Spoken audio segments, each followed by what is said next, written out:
Okay, we've got junior wide receiver Ronquavian Tarver. Ronquavian's going to preview starting Mountain West play this weekend at San Jose State, and then we'll take some questions.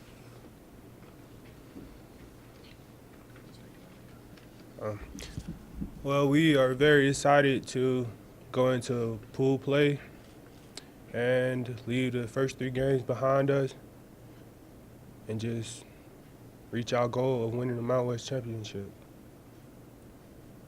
What do you then take out of the first 3 games positively? What can you, as an offense, do? Do you just take the one game and 1 quarter against Wisconsin? What do you think, Ron Quaven? We make a lot of mistakes, and it's just the small things. So, I mean, if we focus more on the small things, big things will happen. So it's not like you don't, you feel like it's a good system and everything like that. It's going to work really well when it works. Right. Okay. How hard is it to transition from what happened this weekend to thinking about the next game? How fast are you guys able to do it, or have you done it? I mean, it's hard to lose, but once you watch film and note down your mistakes, we ready for next week. So, Did you see a lot on film that can be corrected? yes, sir. What kind of things? Just like the small things, like blocking techniques, recognizing coverages, just the small things that can be fixed in no time. What do you know about San Jose State's defense?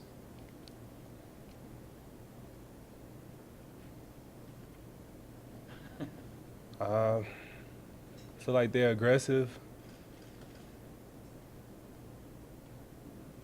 So we're just gonna have to get after them.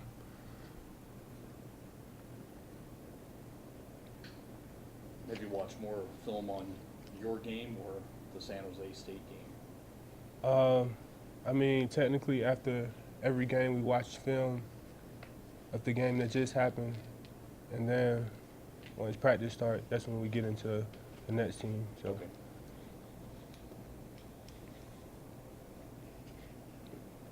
Quavian, you guys did make some explosive plays there in the second half. Got up and down the field a couple of times. Obviously, that ball from Love to Van Loon on the slant was a really nice ball, put it in there. So how much can you build on the plays that you guys were able to make offensively in the second half?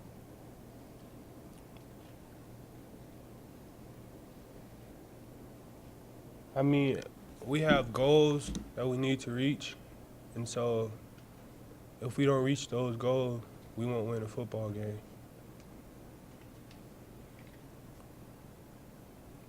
Do you, Ron Quaven, do you feel that teams really come after you or try to limit you? Have you noticed double coverage or a lot of, bracket or whatever they do with zones and things? Are you getting a lot of attention? Sometimes I do, but But you're still looking for a big play for you, right? Right. You caught some passes and you've caught some things like that, but you're still looking for a big play. right. That's what you want. It was a rough start to the game against Wake Forest. How different do you think it would have been had, you guys been able to stay with them for, half a quarter or maybe the full quarter? It didn't happen, so I can't really say. It's emotionally, it's kind of be hard to be down 14-0 real fast and stuff like that, right? Yeah, it is hard, but you just have to keep the team going. So.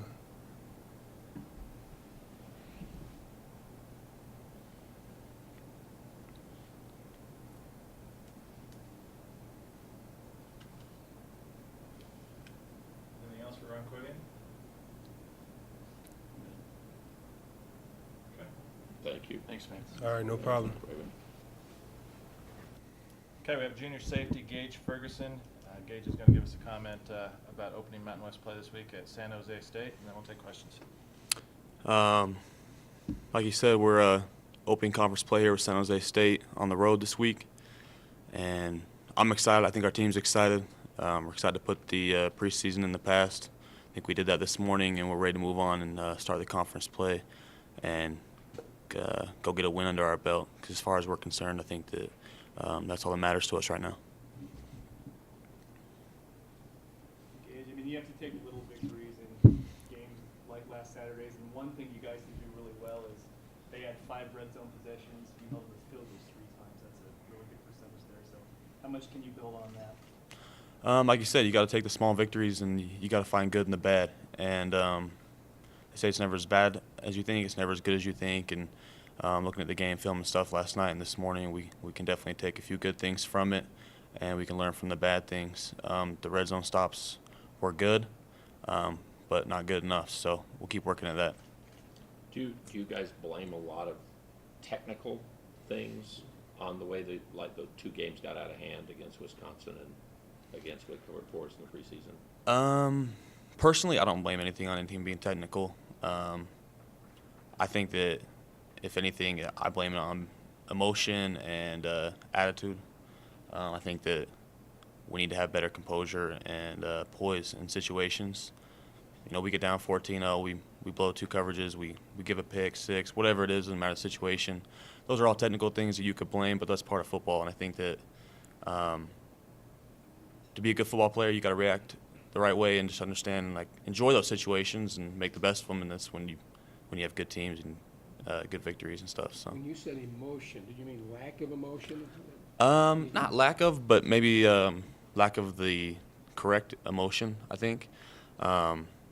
We discussed it this morning. I think that just the look on teams' faces and when things go bad and when things go good, are you gonna rise up to the challenge when you blow a coverage and go get a pick after, or are you gonna melt? You can put your head down and you're gonna give up another play the next drive.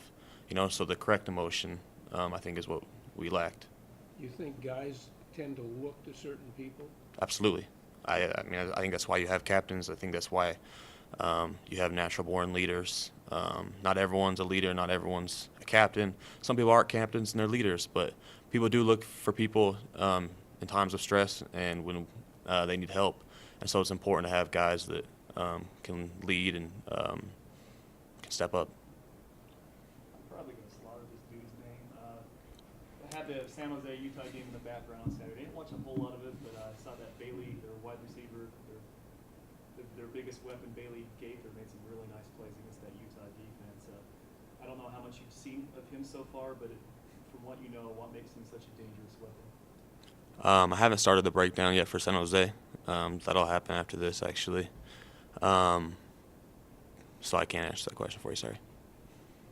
Was there anything in the scheme that you prepared for Wake and then saw that was different? No. Nope, I don't think so. Anything about those guys surprise you? I wouldn't say I was surprised, but I thought they were a very competitive bunch. I thought they competed and played hard. So I got to give respect to them for that, but that shouldn't be anything surprising. I think everybody should play that way. Did you play more in the game because of the injury to Wade, or did you still play your normal rotation in this game to get your 10 tackles? Were you out there more? I think that's the most I've played this season so far out of the 3 games. Wade being down definitely had something to do with it. So, yeah, I think his injury had a little bit to do with it. They always say field boundary, safety, field safety, or whatever. Does it Yeah. really make any difference to you guys? Can you play both spots? Yeah, we all know both spots. Sometimes we call it left, right. Sometimes we play field and boundary. It kind of depends on the week and who we're playing. I'm usually more in the boundary. This week I was in the field. So it's kind of just game planning, and but the safeties are expected to know both spots. So. But it's hard. I know you guys want to make plays, Yeah. and you made a lot of plays.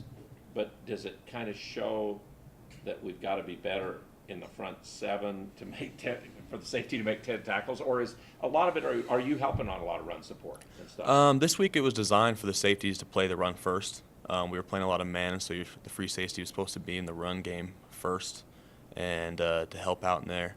And so obviously, I think we did. I think between the 2 of us safeties starting, we had I think we racked up almost 20 tackles maybe. But I mean, there's always improvement. I think the backers would definitely, if you were to ask them, they'd say they wish they had a few back, could have made a few more tackles. So, yeah. Just see, in this game, maybe even more than Wisconsin, we missed tackles.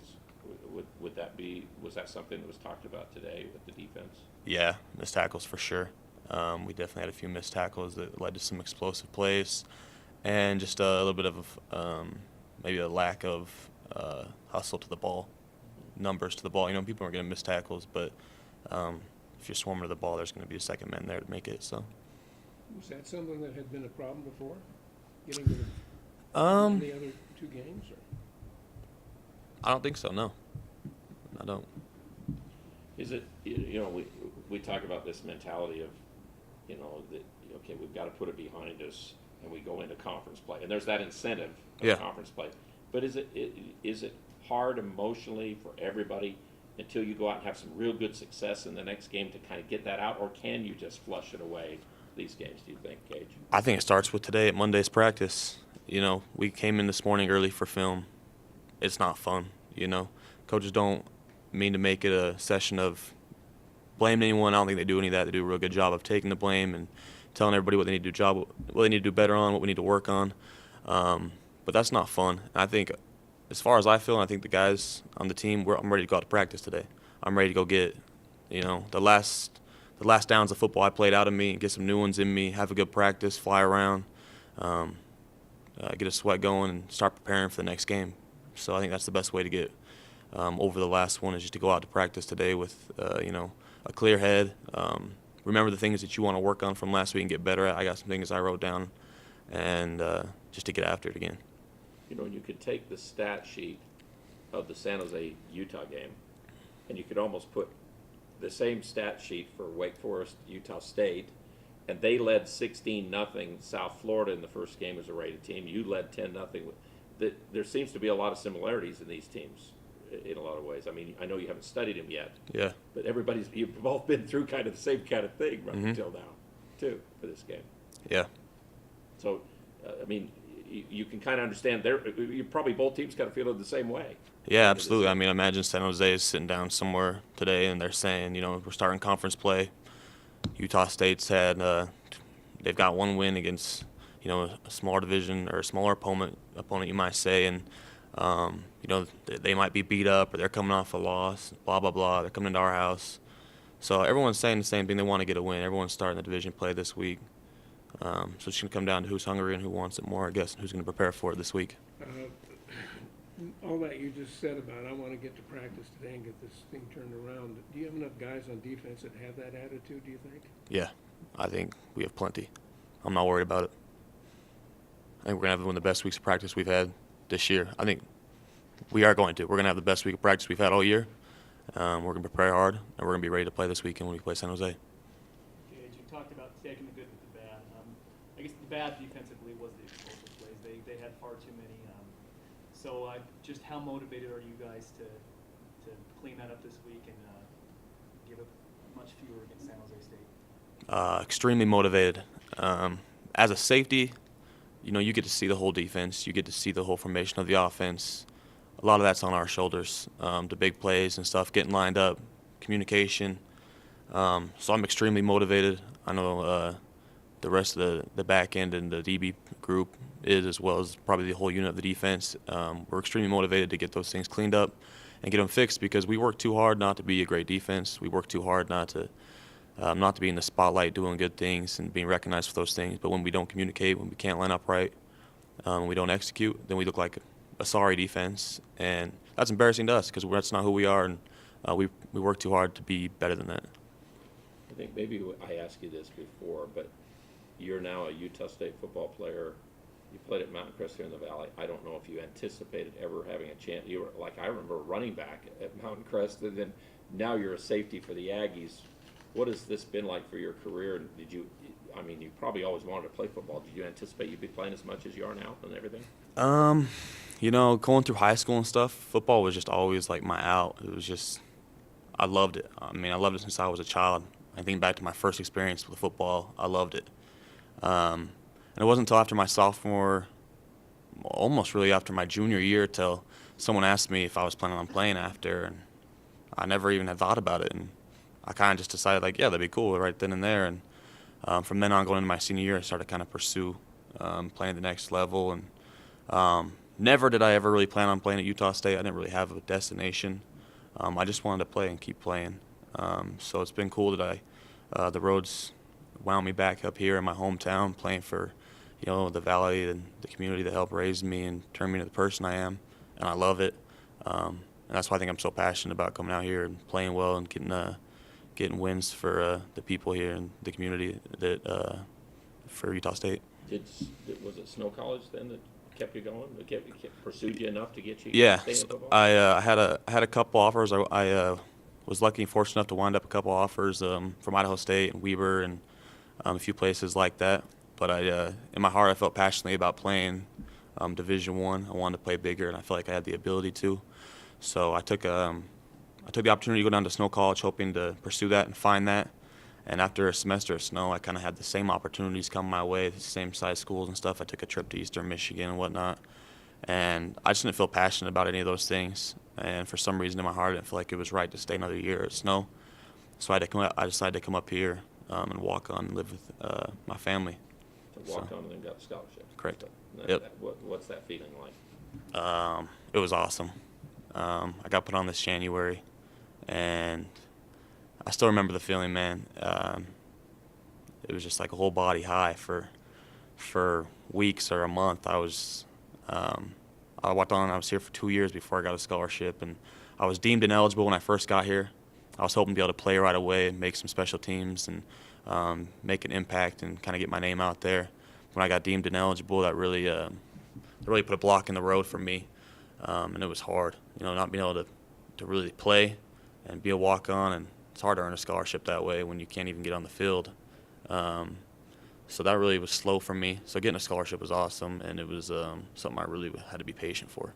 But what the coaches saw that year that you couldn't play did get them excited that you all of a sudden were on the radar. They talk about you a little bit as being a part of the team. So you did do some things in the year you couldn't play to get ready to play. Yeah. You did the right things. Or something. Yeah. I think that I took advantage of the opportunities I had, and I think I tried to make the most of being a red shirt. And I think in the end, it was the best thing for me. I grew a lot, both physically, emotionally, mentally. I think I developed as a person and a man. And so I think it was the best thing for me, even though it was one of the hardest things I've had to go through as a player playing football. And were you recruited as a defensive player all through that process? Yeah, so out of high school, when I first started talking to some coaches and colleges, they all kind of said, well, you seem more of a safety build. I really loved playing running back. I tried to play running back at Snow, and when I came here, I tried to tell Wells to let me play running back. And he said, we got enough running backs, you're going to play safety. And so I think I do fit the safety build pretty well, and I think I've had pretty good success at it. I think I have a long ways to come. But, yeah, most teams saw me as a defensive player. So. Anything else for Gage? Thanks, man. Thank you, guys. Nice talking to you. We'll edit that. preview the San Jose State game this week and opening league play, and then we'll take questions. Okay. San Jose State going into this week, first Mountain West game. And, in a lot of ways, those 3 games are almost in some ways like preseason games. And you learn some good about your team. You learn a little bit of bad about your team. And then you're dealing with some guys getting banged up, and it's football at that point. And so the thing about San Jose is it's been a good rivalry. It's a long-standing game with Utah State. We've played them a bunch. Played them when I was here and as an assistant, and been there many times. And this is a team that plays hard, and they've had a tough schedule just like we have at the beginning. And they've got some guys banged up just like we got. They will play hard. And I know that Coach Brennan and that staff, they have juice, know a bunch of those guys on that staff. They will be ready to play, and they'll play hard. And if you flip on the tape against Utah, they played hard. They played really hard. And, the other thing is it's kind of interesting, especially for the offense going against the defense. There's some familiarity. Derek Odom never coached here in terms of, or didn't coach in this defense here per se, but that's so much of our defense. It kind of looks like, in some ways, a spring scrimmage because there'll be a lot of familiarity on both sides of the ball. Defensively, it'll look very, very similar. They're going to bring pressures, multiple pressures, an odd front to an even front. And so I think that's a lot of the things that you see out of San Jose. They've had some injuries at quarterback. They got a senior running back that I know is out. I think their O-line's tough. I think they're big and they're nasty. They got some nasty to them. Defensively, I like 11. 5 is all over the place. He's a really good linebacker. 5 reminds me a lot of Jake Dowdy, who played here 4 years ago, or 5 years ago, 4 years ago. He is very, very active. He's got a lot of tackles in 4 games for them. I think over 50. He's good. 11's good. 11 doesn't come off the field. 11's a lot like how we used to play Fackrell. They play him to the field when they're in base defense, and then they'll go play him into the boundary when they get to their nickel people. And it's similar way we've used some outside linebackers here in the past. 21 flashes the corner on tape. He's long and athletic. So they've got some guys, and I know that they'll play hard. So that's who we got this week. Injury-wise, first of all, Tony Lindsay had surgery this past week. He is unfortunately out for the season.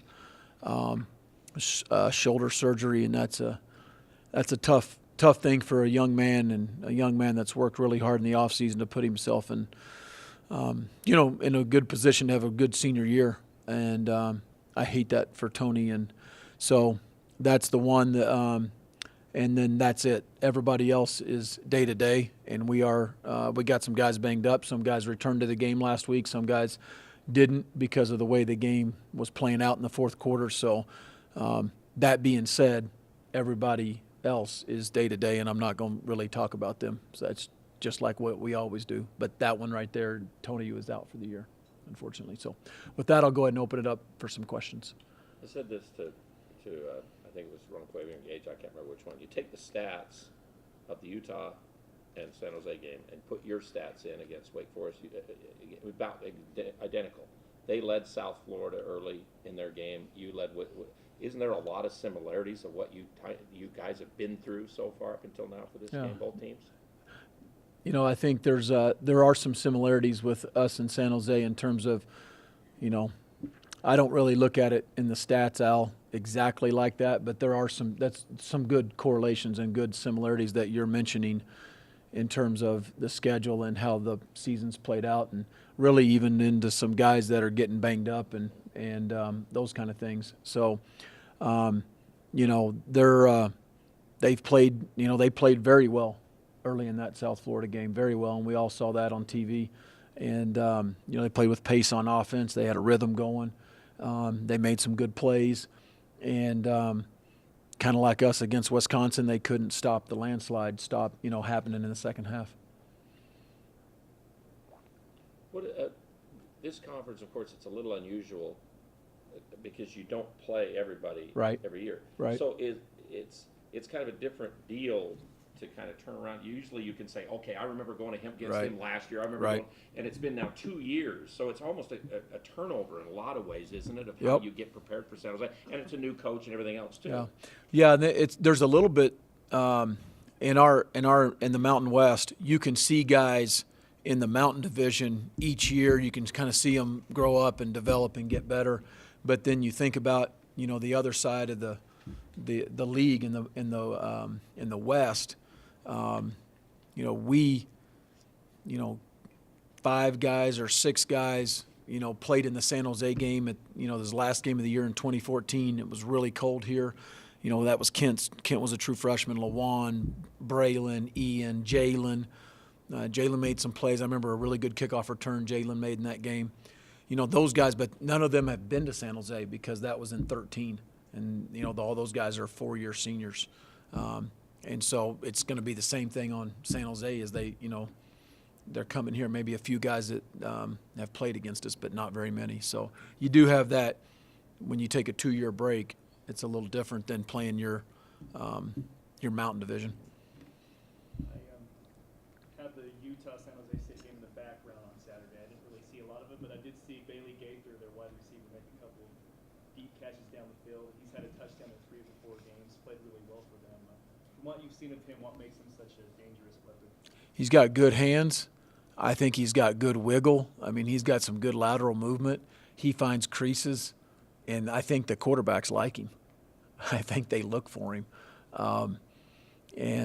With most guys that have good hands and get open, sometimes it's not about how tall you are, how fast you are, or that. If you're going to get open and catch the ball, quarterbacks will find you. And I think that's probably led to some of his success, because I would assume there's a lot of confidence.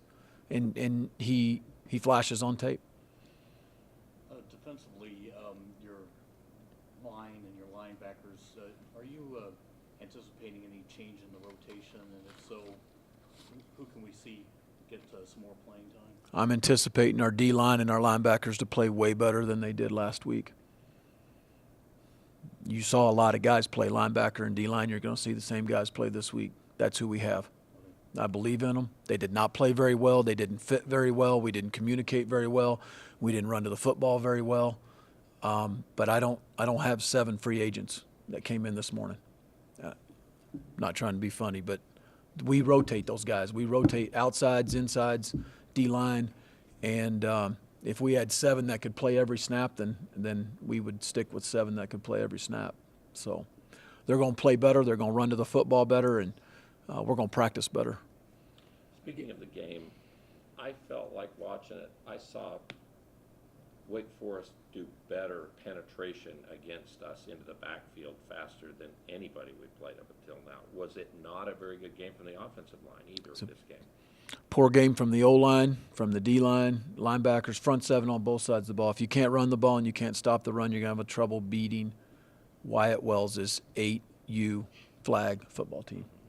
You can't communicate. You can't tell who has who up front and play with a lot of nasty and a lot of physicality, but you got to talk first and you got to communicate. You're going to see guys getting penetration that's going to kill any run game.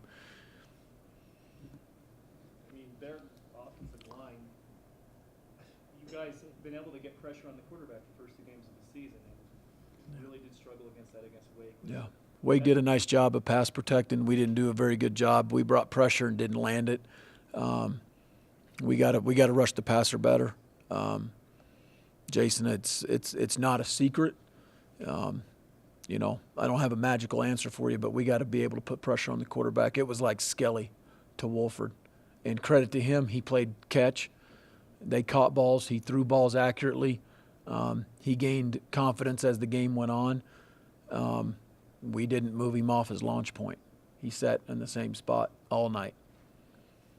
I'm not saying you're going to make a change of quarterback, and obviously you're not going to say it, but does what happened to Jordan Love help him if he is your quarterback? Jordan, I thought Jordan came in and played well, Al. He wasn't – I don't think the moment was too big for him.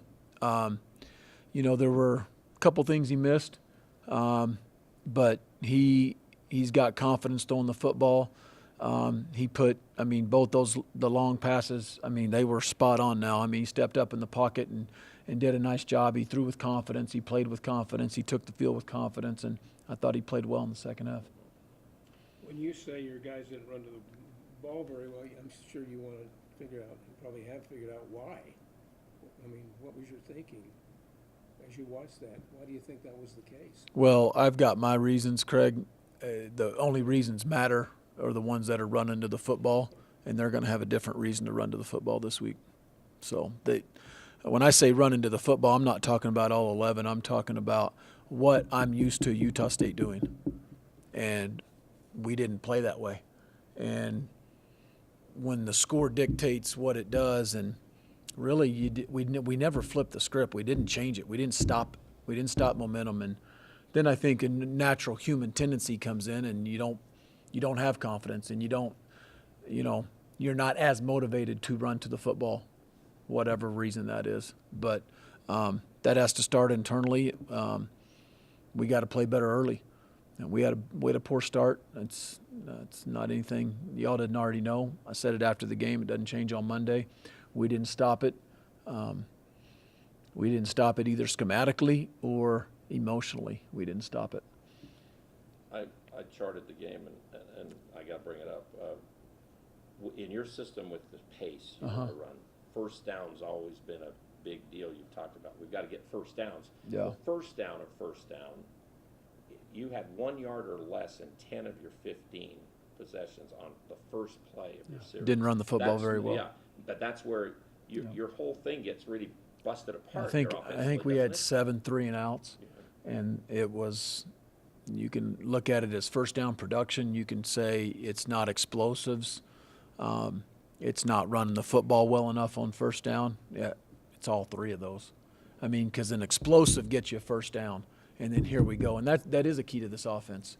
And shoot, it's a key to most offenses. But even Wake played with pace. They did a nice job. They played in empty. They played in, 11 personnel Well, they had 14 and 10. series, and in 10 of their series, they had at least 4 yards on first down or more. Yeah, and again, to me, it's not. It is about first down, but it's not all about first down. They had explosives.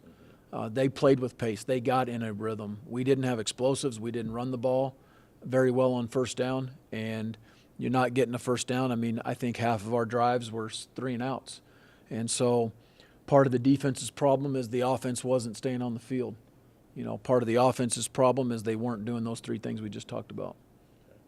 Those are big keys in any game. Sure. Coach, you're expecting to see Josh Love, I assume, on Yeah, that's. San Jose, and what do you know about him? Well, I don't know as much right now as I will at the end of the week. Just a little bit this morning, a little bit late last night. They've had some injuries. They've had some guys banged up, and started with him and finished with him. Started the year with him and then finished with him in the game. And he did some good stuff when he came in the game. I think he was the third one in against Utah. Am I right on that? So it's hard to say, Jeff, in terms of anticipation because, I mean, who knows? They may have some guys day to day just like us and may be available at the game time, and they may not be. So we'll try to prepare more for the scheme and the system. Then, you're going to look at him and you're going to look at everybody's got a QB tendency tape and QB tendencies and that kind of stuff, but you're going to try to prepare for what you've seen on tape in 4 games.